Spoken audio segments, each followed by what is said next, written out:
कहानी की शुरुआत में हम एक ऐसी जेल को देखते हैं जो एक सुनसान टापू पर बनी हुई थी। इस जेल के अंदर आज नए कैदियों को लाया जा रहा था, जिनमें से एक एडमंड भी था। वार्डन से मिलते ही एडमंड उसे कहता है कि सर मेरी मदद कीजिए, मैंने कुछ नहीं किया, मुझे यहाँ पर गलत इल्जाम में भेजा गया है। जिस पर वार्डन ने बड़े ही आराम से जवाब दिया कि मैं जानता हूँ, अगर तुमने कुछ किया होता तो तुम्हें देश के अंदर ही किसी जेल में फेंक दिया जाता। यहाँ इतनी दूर इस जेल में सिर्फ उन लोगों को लाया जाता है जिनके खिलाफ कोई साजिश की गई हो। इसके बाद वार्डन ने उसे बहुत मारा, फिर उसे जेल के एक कमरे में बंद कर दिया गया, जहाँ पर एक लकड़ी का दरवाजा और एक छोटी सी खिड़की मौजूद थी। ये दरवाजा साल में सिर्फ एक बार खुलता था, जब वार्डन बिना किसी बात के उन्हें पीटने के लिए अंदर आता था। समय बीतता रहा और कमरे में अकेले बंद रहकर एडमंड बहुत परेशान रहने लगा। उसने दीवार पर लिखा हुआ था कि भगवान मुझे न्याय दिलवाएंगे, लेकिन धीरे धीरे जब उसे उस जेल में 12 साल हो गए तो उसका भगवान से भी विश्वास उठता चला गया। उसे लगा कि मैं तो पूरी जिंदगी यहीं बंद रह जाऊंगा। लेकिन फिर एक दिन अचानक उसके कमरे की जमीन नीचे से उठने लगी। इस अनोखे हादसे ने एडमंड के होश उड़ा दिए।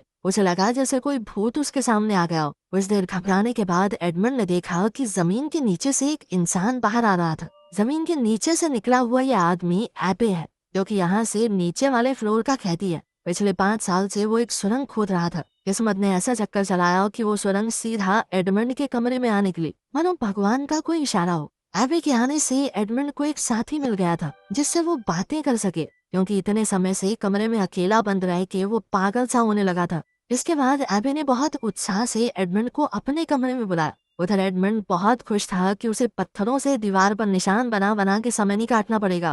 और जैसे ही एडमंड एबे के कमरे में घुसा तो वो वहाँ का नजारा देखकर हैरान रह गया। एबे का कमरा बाकी कैदियों की तरह नहीं था, एक ठीक ठाक से होटल की तरह कह सकते हैं। वहाँ उसके आराम के लिए कुर्सियां थी और शेल्फ पर पता नहीं कितनी किताबें पड़ी थी। एबे ने एडमंड से वादा किया कि अगर वो सुरंग की खुदाई में उसकी मदद करे तो बाकी बचे समय में एबे उसे पढ़ा सकता है। एडमंड के पास वैसे भी कुछ खास करने को था नहीं, तो उसने तुरंत ही हाँ कर दी। इसके बाद वो दोनों खुदाई का काम शुरू करने ही वाले थे कि तभी उन्हें गार्ड के कदमों की आवाज सुनाई दी। डर से कांपता हुआ एडमंड तुरंत अपने कमरे की तरफ भागा और फिर उसने जल्दी से कचरे वाली टोकरी तैयार कर दी, क्योंकि गार्ड उसके फ्लोर पे भी आने ही वाला था।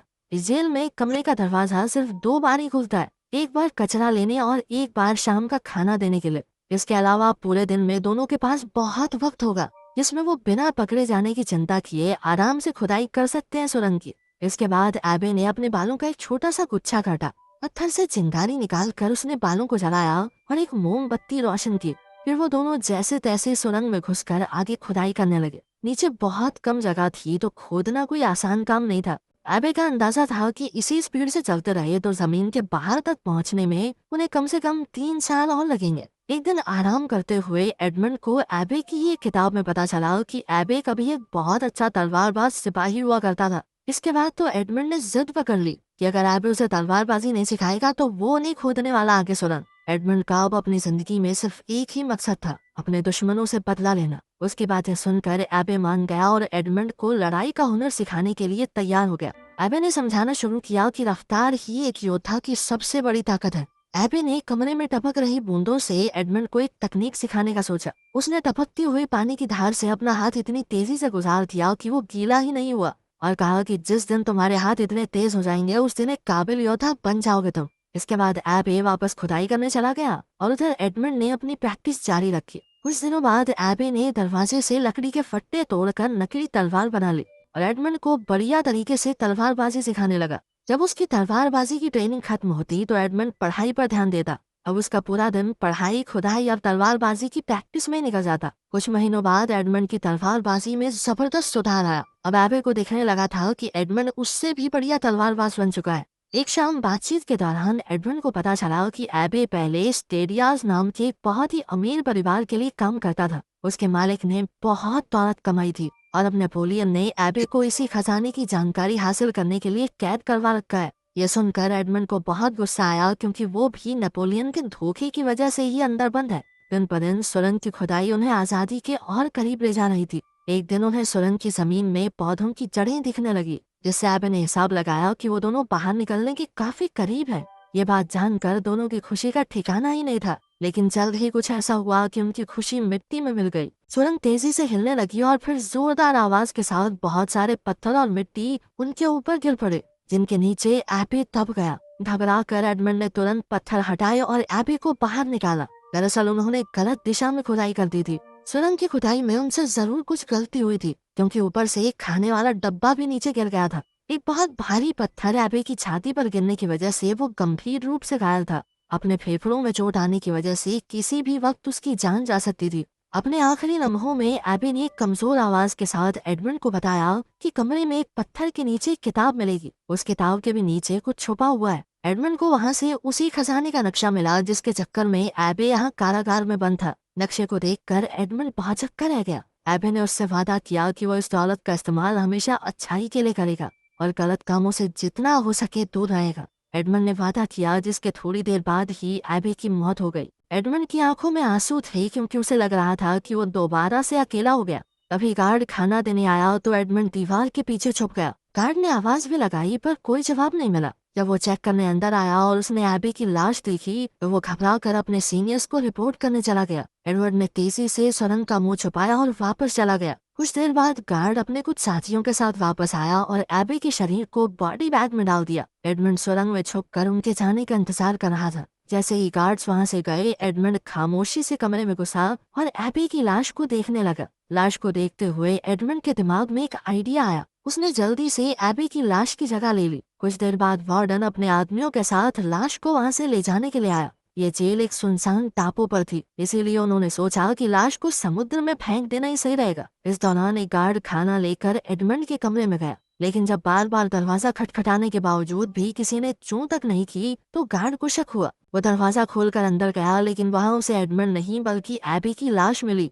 जिसके बाद वो गार्ड चिल्लाता हुआ वार्डन को बुलाने के लिए गया। वार्डन जल्दी से ये काम निपटाना चाहता था और उस दिन तूफानी हवाएं चल रही थी। समुद्र की लहरें पत्थरों से टकरा रही थी, तो कुछ भी सुनना बहुत मुश्किल था। वार्डन गार्ड की बातों को सुनने की कोशिश कर रहा था, लेकिन इसी बीच एडमंड ने झटके से वार्डन की चाबियां चुरा ली। लेकिन इस झटके की वजह से वार्डन भी एडमंड के साथ सीधा समुद्र में जा गिरा। समुद्र में गिरते ही एडमंड ने चाबियों की मदद से जल्द खुद को बरी किया और जैसे ही वो तैरकर ऊपर आया तो उसने पीछे मुड़कर वार्डन को देखा। सालों का गुस्सा उसके अंदर भरा पड़ा था और उसने बेरहमी से वार्डन को पानी में डुबो कर मार डाला। इसके बाद वो बिना पीछे देखे समुद्र में दूर तक तैरता रहा। अगली सुबह जब एडमंड की आंख खुली तो वो एक आइलैंड पर था। न जाने कैसे वो यहाँ तक जिंदा पहुँच गया। उसे खुद भी समझ नहीं आ रहा था कि वो यहाँ तक जिंदा कैसे पहुँचा, लेकिन अभी भी वो आजाद नहीं हुआ था। समुद्री डाकुओं का एक झुंड बैठकर आराम से उसे देख रहा था। अब एडमंड को लगा था कि वो मारा जाएगा, लेकिन लुटेरों के सरदार लुइजी ने उसे एक मौका दिया। उसने कहा कि वो एडमंड को जिंदा छोड़ देगा, बस एक शर्त पर। एडमंड को उनके गद्दार साथी जकोबो से लड़ना होगा, जिसे वो वैसे भी जिंदा गाड़ने वाले थे। अगर जकोबो जीत गया तो वो उनकी टीम में वापस शामिल हो सकता है, लेकिन वो एडमंड को मार देंगे। लेकिन अगर एडमंड जीत गया तो वो उसे रिहा कर देंगे। जल्द ही दोनों के बीच ये मुकाबला शुरू हुआ। जकोबो तलवारबाजी में बहुत माहिर था, लेकिन एडमंड की एबे से सीखी हुई तकनीक बहुत ही जबरदस्त साबित हुई। कई हमले करने के बावजूद जकोबो एडमंड को छू तक नहीं पाया। मौका मिलते ही एडमंड ने तेजी से वार किया और जकोबो को जमीन पर गिरा लिया। पर उसे मारने के बजाय एडमंड ने लुइजी से कहा कि देखो, हम दोनों तुम्हारे लिए काम करेंगे। काम के लोग हैं यार, बिना बात क्यों मार रहे हो हमें? और समुद्री लुटेरे ढूंढना कौन सा आसान काम है? एडमंड के हुनर और दया को देखकर लुइजी खुश हुआ और उसने दोनों की ही जान बख्श दी। जहाज पर बातचीत के दौरान एडमंड ने कैप्टन को अपनी पूरी कहानी सुनाई, जिसके बाद उसने एडमंड को आजाद कर दिया ताकि वो अपने बदले का मकसद पूरा कर सके। जकोबो भी एडमंड के साथ हो लिया। एडमंड ने उसकी जान बचाई थी तो उसने वादा किया कि मैं हमेशा तुम्हारा वफादार बन के रहूंगा। एडमंड ने जकोबो से एक नाव का बंदोबस्त करने को कहा, जब तक कि वो अपने कुछ पर्सनल काम निपटा ले। देर रात एडमंड चुपके से अपने पुराने मालिक के घर गया, लेकिन सब कुछ बदल चुका था। बूढ़े मालिक ने उसे पहचाना तक नहीं। उसे पता चला कि उसके जेल जाने के गम में डूबकर उसके पिता की भी मौत हो गई। इसी खबर से एडमंड को गहरा सदमा लगा और सबसे बड़ी चोट तो उसे तब लगी जब एडमंड ने जाना कि उसके पुराने दोस्त मोंटेगो ने ही उसे फंसाया था और फिर मोंटेगो ने उसी की मंगेतर मर्सिडीज से शादी भी कर ली। अगली सुबह एडमंड और जकोबो पूरी हिम्मत से नाव पर सवार होकर उस दिशा में निकल गए जहाँ नक्शे में एक खजाने का निशान बना हुआ था। उन्होंने उस टापू का चप्पा चप्पा छान मारा पर खजाना नहीं मिला, लेकिन फिर एडमंड को ख्याल आया कि शायद पानी के नीचे कुछ हो। उसने मैप में बताई हुई जगह के पास एक अंडरग्राउंड तालाब में डुबकी लगाई। वहाँ उसे कई सारी पुरानी संदूक मिली। जैसे ही उसने एक संदूक खोली तो चमचमाता हुआ सोना दिखाई दिया। जकोबो खुशी से झूम उठा और उसने जितना हो सके उतना सोना नाव में भर लिया।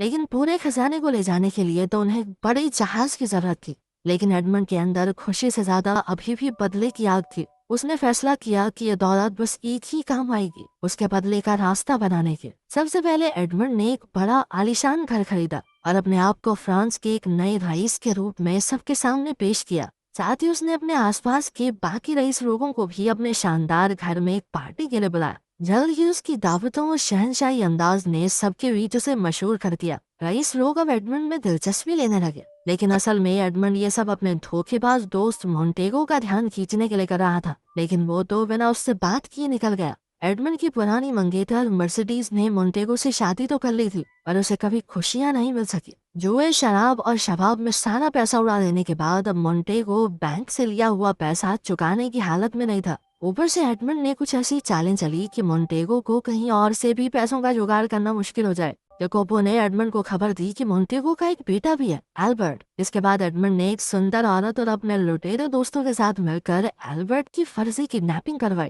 ताकि फिर एडमंड खुद मसीहा बनकर उसे बचा सके। प्लान काम कर गया और एल्बर्ट को यही लगा कि वाइस बंदे ने तो मेरी जान बचा ली। उसका शुक्रिया अदा करते हुए एल्बर्ट ने एडमंड से गुजारिश की कि कुछ दिन बाद मेरा जन्मदिन है, आप उस पार्टी में जरूर आना। एडमंड ने कुछ नखरे दिखाए पर फिर आखिर में मान गया। उसी पार्टी में एल्बर्ट ने अपने पिता मोंटेगो को एडमंड से मिलवाया। वो दोनों 13 साल बाद एक दूसरे के आमने सामने थे। एडमंड का होलिया अब इतना बदल गया था कि मोंटेगो ने उसे पहचाना नहीं, लेकिन मर्सिडीज ने जैसे ही एडमंड को देखा उसे एक अजीब सा एहसास हुआ, पर वो समझ नहीं पाई कि ये है कौन। लेकिन कुछ देर बाद जब एडमंड एक खास तरीके से अपने बालों को घुमा रहा था तो मर्सिडीज तुरंत पहचान गई, क्योंकि ये एडमंड की पुरानी आदत थी। एडमंड ये जानता था कि मोंटेगो को पैसों की सख्त जरूरत है और इसीलिए वो उसके आगे बढ़ा चढ़ा कर बोलने लगा कि भाई मुझे तो एक खास जगह से सोना मिल गया बहुत सारा, और कल ही जहाज में 100 किलो सोना आएगा यहाँ पे मेरा। और विल्फोर्ड साहब सब कुछ आपको क्लियर करवाना पुलिस से। विल्फोर्ड एक करप्ट मजिस्ट्रेट था जिसका इस इलाके की पुलिस पर पूरा काबू था। एडमंड की बातें सुनने के बाद विल्फोर्ड ने मोंटेगो के साथ मिलकर एक प्लान बनाया जिसमें वो एडमंड का खजाना यहाँ आने से पहले ही लूट लेंगे और फिर सारा सोना उनका। जिस पर मोंटेगो ने कहा कि एक आदमी है जो इस काम में उनकी मदद कर सकता है। दरअसल एडमंड को जेल भिजवाने में भी इन्हीं 3 लोगों का हाथ था और एडमंड ने अब जानबूझकर इन्हें इकट्ठा किया था। खैर पार्टी खत्म होने के बाद मर्सिडीज चुपके से एडमंड की घोड़ा गाड़ी में जा बैठी। रोते हुए उसने बताया कि मोंटेगो ने उसे धोखा दिया, कहा कि एडमंड को फांसी हो गई। एडमंड को डर था कि यह सच उसके बदले के प्लान को बिगाड़ ना दे, इसीलिए उसने अभी के लिए मर्सिडीज को वापस जाने को कहा। इसके बाद हमने देखा कि एडमंड का सोने वाला जहाज लूट लिया गया। इसे अंजाम देने वाला मोंटेगो का ही आदमी था जिससे एडमंड को अपना बदला लेना था। वो आदमी सोच रहा था भाई आसानी से चोरी होगी, मजा आ गया, पर तभी गार्ड्स ने वहां आकर उसे पकड़ लिया। वो भागने लगा तो सामने से एडमंड आ गया। आदमी ने लड़ने की कोशिश की पर एडमंड ने रस्सी का फंदा उसके गले में डाल दिया। मारने से पहले एडमंड ने उसे अपनी असली पहचान बताई ताकि उसे याद तो आए कि वो किस गुनाह के लिए मरा है। अब अगला निशाना था मजिस्ट्रेट विल्फोर्ड। सालों पहले इसी मजिस्ट्रेट ने नेपोलियन की चिट्ठी के चक्कर में एडमंड को फंसाया था। मजिस्ट्रेट का बाप खुद नेपोलियन का सपोर्टर था, लेकिन पावर हासिल करने के चक्कर में मजिस्ट्रेट ने अपने ही पिता को मरवा दिया और इल्जाम एडमंड पर लगवा कर उसे जेल भिजवा दिया। लेकिन अब एडमंड ने बातों बातों में बड़ी चालाकी से मजिस्ट्रेट से ये पूरी बात बुलवा ली। विल्फोर्ड ने भी सब बोल दिया, क्योंकि वैसे भी एडमंड ये सब साबित नहीं कर सकता। लेकिन कमरे में पुलिस पहले से मौजूद थी जिन्होंने विल्फोर्ड की पूरी बात सुन ली और उसे पकड़ कर ले गई। उधर कंगाल हो चुका मोंटेगो भागने की तैयारी कर रहा था, लेकिन मर्सिडीज ने उसके साथ चलने से साफ इनकार कर दिया। साथ ही उसने बताया कि एल्बर्ट उसका बेटा असल में एडमंड और मर्सिडीज का बेटा है। एडमंड के अरेस्ट के वक्त वो प्रेग्नेंट थी और इसी मजबूरी में उसने मोंटेगो से शादी कर ली। मोंटेगो गुस्से में चिल्लाया पर उसके पास कोई दूसरा रास्ता नहीं था। वो एक पुराने किले में गया जहां उन्होंने चोरी का सारा खजाना छुपाया था, लेकिन संदूक खोलने पर उनके अंदर से सिर्फ रेत ही निकला। आखिरी संदूक में सिर्फ एक छोटा सा चेस पीस निकला जो कि एडमंड को मोंटेगो ने ही दिया था। उसी वक्त एडमंड वहां आया और मोंटेगो समझ चुका था कि वो कौन है। गुस्से से पगलाए मोंटेगो ने तलवार से एडमंड पर हमला किया, पर वो एडमंड का मुकाबला नहीं कर सकता था। एडमंड ने आसानी से उसकी तलवार गिराकर उसे दीवार से लगा दिया, लेकिन जैसे ही एडमंड आखिरी वार करने वाला था, एल्बर्ट ने बीच में आकर कहा कि मैं अपने पिता को ऐसे मरने नहीं दूंगा। इसी चीज का फायदा उठाकर मोंटेगो चुपके से बंदूक में गोली और बारूद भरने लगा। तभी मर्सिडीज भी वहां पहुंची और उसने एडमंड को रोक कर बताया कि एल्बर्ट उसी का बेटा है। ये सुनकर तो एडमंड होश खो बैठा। उधर मोंटेगो ने अपनी बंदूक से एडमंड पर निशाना रखा, लेकिन जकोबो ने बिजली की तरह एक चाकू फेंका जिससे मोंटेगो का निशाना चूक गया और गोली अभी भी मर्सिडीज के कंधे पर जा लगी। इसी अफरा तफरी में मोंटेगो भाग निकला। पर एडमंड ने उसका पीछा किया। लेकिन जब मोंटेगो ने घोड़े पर चढ़कर जबरदस्त हमला किया तो एडमंड की तलवार गिर गई। अब मोंटेगो जीतता हुआ मालूम पड़ रहा था, लेकिन अंत में एडमंड ने जैसे तैसे मोंटेगो को गिराकर जानलेवा वार किया। मोंटेगो की मौके पर ही मौत हो गई। अपने बदले की आग ठंडी होने के बाद एडमंड अपनी पत्नी मर्सिडीज और बेटे एल्बर्ट को लेकर उस जेल में गया जहाँ उसने 13 साल गुजारे थे। वहाँ उसे अपने गुरु एबी की याद आई। उसने एबी के बारे में सोचते हुए उसके पैरों में सर झुकाया और फिर ये पूरा इलाका खुद खरीद लिया ताकि किसी को भी वो सब न सहना पड़े जो उसने सहा है। वीडियो पसंद आई तो लाइक कर देना, चैनल को सब्सक्राइब कर लेना। मिलते हैं अगली वीडियो में।